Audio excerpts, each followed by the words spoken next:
Happy Taco Thursday to everybody. We're back. I hope everybody had a great Thanksgiving and everything. And we're back talking about the Cowboys versus Bengals preview. And shout out to our sponsor, SeatGeek. If you need to get tickets to go to playoff games and coming soon and everything, like concert, NBA season is here, hit them up, use our promo code, and get you $20 off your first purchase. How's it going, Shane? I had a great Thanksgiving just because all three of my teams won. The Spurs, the Red Raiders, and the Cowboys all won. It's been an interesting day for me as someone who, in addition to doing radio, in addition to doing this, I also host the Believe in Tech podcast. Nice little plug right there. So it's been busy with them hiring and with the loss, I should say, of both their coordinators, hiring two new coordinators, signing day. The All Big 12 team, which you'll talk about probably after I'm gone. Like I said, I can only talk today about the Cowboys for a little bit. Yeah. I do have some other stuff planned. So unfortunately, actually, no, good for the audience that is going to stick around. You'll get more Aaron and less of me. But the thing that sucked today, though, was like Zach Martin out for the year. He's going to have season-ending surgery, and he's 34, and it likely means he's done for like his career is done, right? From a fan standpoint, I hate that because I want him to go out under his own terms. Yeah, I understand. As someone who covers the game and covers the Cowboys and covers them kind of in depth, I mean, I deep dive. Brock Hoffman's been better. Brock Hoffman's this has been a down year for Zach Martin. I love Zach Martin. He's going to be a first ballot Hall of Famer. He is, if not the greatest, the second greatest offensive lineman in Cowboys history, behind Larry Allen. Yeah. Brock Hoffman's brought some nastiness to this team. And I think him being on this offensive line has added some questions for the future of the offensive line. Good ones, but also questions in terms of like where everybody else is going to line up and the future of it. Yeah, absolutely. Yeah, you want to see Zach Martin end up on like a blaze of glory because he's been such a great asset to this offensive line for so many years. And knowing that he's basically his career is over because now he's getting surgery and everything. It's kind of you want his last game with the Cowboys to be better than like the way it ended. But Brock Hoffman definitely looked pretty well at guard. So he's been a rebel. I mean, we saw him play last year, so we know he has that nastiness to him. Yeah, I kind of expected him to be more the competitor for center, which going to the training camp, remember he was the leader, and then Cooper Beebe took that job. I think now going into the next year, I'm comfortable with Cooper Beebe being the center. He's gotten better, it feels like, each week. There's still some issues with the snap here and there, but the blocking is down. He's starting to figure out the position a lot better. Brock Hoffman, I'm comfortable playing at right guard, especially if they're trying to go the cheaper route in certain areas. The rest of the positions, I'm wondering, just because, like, Tyler Smith, do you keep him at left guard where he's an all-pro, or do you move him out to left tackle so you can play TJ Bass, who I think we all agree is a starting level guard in this league? Yeah. Do you then move Tyler Guyton to right tackle? Do they keep Terrence Steele, who's had like an up and down season this year? They can relieve themselves of about $15 million in cap space if they let go of him. I believe as a post June 1st cut in the spring. So there's all kind of questions regarding the offensive line. As you hear my daughter in the background, I agree with me. But I don't think we need to dwell too much on the offensive line talk, especially because there's an opponent coming up on Monday on Disney, on The Simpsons, or whatever the hell that is. Yeah, I just heard about that, about it being on The Simpsons. That's going to be pretty interesting. But, yeah, we got we playing against the Bengals this week. Interesting team who's like a top 5 offense, but their defense is not doing too well. I think they're 22nd in passing defense right now. So we're playing against if you look at the stats on Joe Burrow and Jamar Chase, you think this is a playoff team, but they're 4-18 right now. They've been statistically the best receiver and best quarterback in the league this year, but the team has been awful, like you said, primarily because the defense has been so bad. And it got worse because Logan Wilson, their Pro Bowl middle linebacker, he's out for the year as well. He's having surgery as well, so he's out. He's going to be out for this game, which also tells me we're going to see a lot of Rico Dowdle up the middle. So expect that a lot. Yeah, you're already saying that's who I got as my X factor for this game, knowing that you don't have a Logan Wilson. Like, the main person on that defense you got to worry about now is Trey Hendrickson, and that's about mainly it because the rest of everybody, they're not really benefactors on this defense. This defense has not looked well.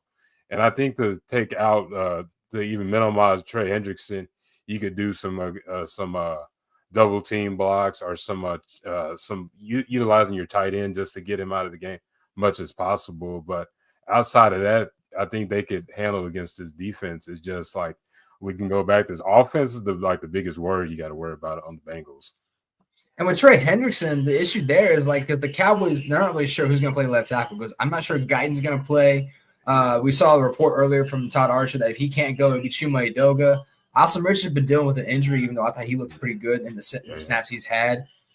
I do wonder if the Cowboys are serious about trying to make a run with this team, and I'm rolling my eyes at that.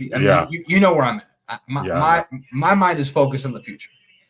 If they're serious about that, then I would actually be intrigued about letting Tyler Smith go back to play left tackle and letting TJ Bass play left guard. Because I believe between Bass and Hoffman, for retrospect, I believe TJ Bass is the better football player, but TJ Bass is the better option to play left guard because Brock Hoffman is a better right guard. I've seen TJ Bass play right guard.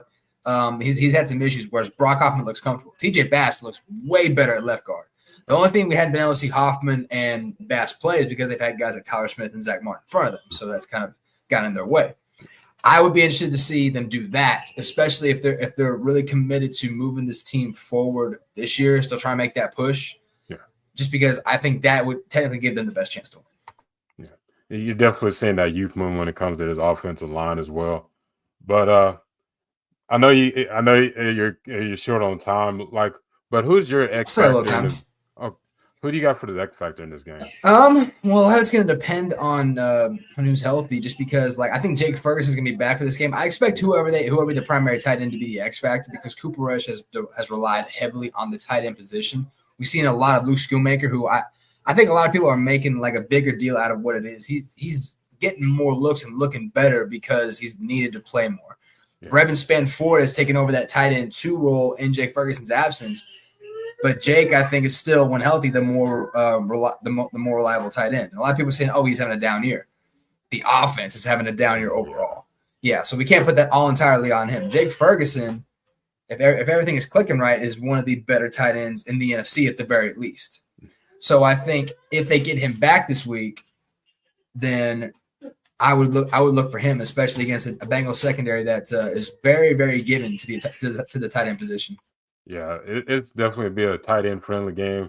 Do you see a lot of 12 personnel getting involved, running the ball and utilizing their tight ends? Because you have CeeDee Lamb who's has been banged up with the sprain AC joint, so it's going to be a lot of more on the tight ends than a running back. You think you're going to see more of 12 personnel? I wouldn't expect a lot of 12 personnel. I'd expect a lot of potentially even 13 personnel because I think they like what they've seen from Brevin Spann-Ford. I don't think they want to take away snaps from him. I think they want to continue the progress of these 2 tight ends. And if Jake Ferguson does in fact come back, that helps him out a lot. I don't know if Hunter Luepke's going to play in this game. That team's been up and down with injuries all week. Yeah. I know Amani Aruwari, is that how he pronounces his last? The cornerback. Yeah, you did. I think you got it right because I was hearing it today. I was trying to pronounce it right. He's coming back. Yeah. Trevon Diggs won't be. Well, it doesn't sound like he'll be there. And I want to be able to see Diggs, Bland, and Lewis in the field together, but it's been kind of taken from us a little bit. Yeah. On defense, the easy names to say would be guys like Micah Parsons, who, from coming back from injury, has been arguably the defensive player of the year. DeMarvion Overshown, who's looked like an all-pro at the linebacker position, who I think if you took away Micah, DeMarvion Overshown might have the fastest closing speed. And for those, I know, but for those who don't know, the closing speed is essentially from the time the player moves his position towards the ball carrier. Like the fastest point in which that player is their closing is their fastest point. The closing speed essentially is like upon descension, and DeMarvion Overshown adds that extra element to it. I haven't been able to see a lot of him in coverage, but they like him playing really more in space than they do in man coverage anyway. But as far as X factors goes, you know who I've been impressed with really? Ozzie Smith has been playing pretty good these last couple of weeks. And again, when you're the nose tackle, you get the dirty work. You don't always get popped up on the stat sheet. Last week he did share a sack, but he's been looking serviceable. I'd say at the very least. I'm not saying he's looking like a first round draft pick. but he's looked like he's belonged as a starter on the defensive line, right? Him and Osa have made it work. Osa has obviously been more of a pass rusher. Mozzie's never going to be a great pass rusher. That ain't his game. He's going to get a couple here and there, but he's going to be, if he lives to his potential, he's going to be a really good run stuffer. I think he might be an X factor in this because the NFL knows how bad Dallas has been at run defense. And whenever Mozzie's been starting to play well, which has been the last 3 weeks going back to Houston, second half, as you hear my daughter, she didn't like this because she didn't like the Mozzie Smith pick.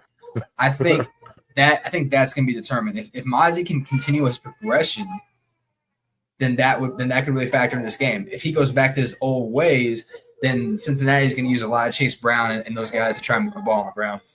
Yeah, I definitely see them testing with the run game as well. I have definitely liked what Mozzie Smith has done. Like you said, it hasn't been first round skill level, but at least it's serviceable.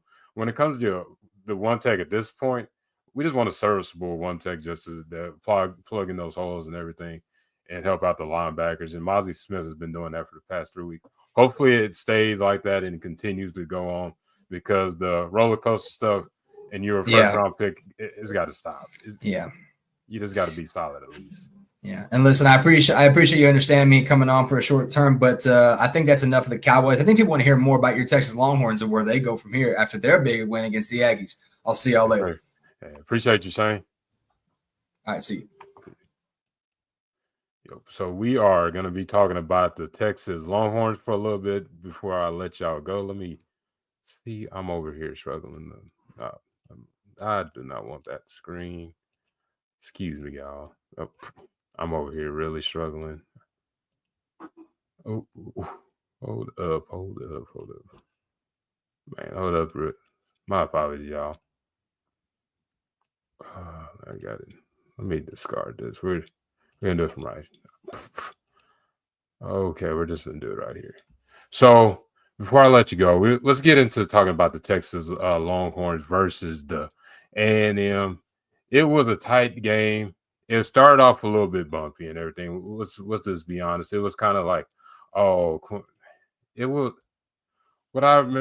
from what I've seen. It was looking real hectic on the offense. The defense was holding it down.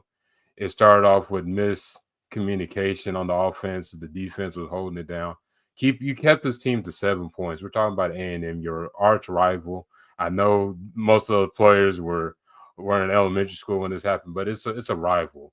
And they kept it down when it came to defense, and I'm really no, we're gonna keep it going. We're just gonna keep it going. But they minimized Marcel Reed when it came to running the ball and as well as throwing it. They minimized the passing game as well. And who I got for the defensive player of that game is Vernon Burton. And I got his stats right here. He had 4 tackles, 3 defensive stops, and 2 sacks, and 4 QB pressure. He was getting stops in the run game and also giving that pressure to Marcel Reed. I know he's a freshman, but we're playing against a rival that's trying to get to the playoffs, and we handle business on that. The offense, I'm hopefully is not peaking. It looks solid, but you think all of the talent we have on this team, you think that we'd be running the scores up to 20 to 30 points, but we're kind of in that mid-range, kind of getting the points up there when we're playing against teams that we know we could beat. But when it comes to Georgia this week, we're going to have to bring our A game. I'm talking about we can't just be bringing some average old game and stuff because this team got our number the last time we played against them. The offensive line was struggling and to given was Quinn Ewers time to throw the ball. This time we got to establish the running game how we did last week because Trey Wisner had a career high type of game. He had 126 yards. Let me get this. I want to make sure I'm getting these numbers. I know I wrote it down. Yeah, he had 126 yards and he had a career high of 33 carries. He got involved running the ball with some power and some shiftiness and getting involved in the screen game. You got to establish that run game as well, and then also get that ball out to guys like Matthew Gold and Isaiah Bond. They got to get that at a consistent level. And then your safety net with Gunnar Helm, they got to start off on all cylinders. It can't just be like, oh, we missed connection like this week 1. No, you got to make sure everything's on all cylinders because Georgia is going to come to play. They almost lost to Georgia Tech, and they're not trying to go on a losing streak against us. So we got to bring her in the game. Winning the turnover battle, we had a couple. We had a pick from Michael Taff and and another one. I'm trying to remember. Let me make sure I get that right, so I won't. So love to everybody on this team because there was a really good game on the defense, and they handled business against A&M at Kyle Field. Let me see who else had a. Let me see. Let me get this out real quick, and then let's see. Okay, it was just Michael Tabb. I'm over here tripping, but I felt like it was another one. But that was definitely making those turnovers will bring the energy to that offense and the defense. So you got to win the turnover battle between these two teams.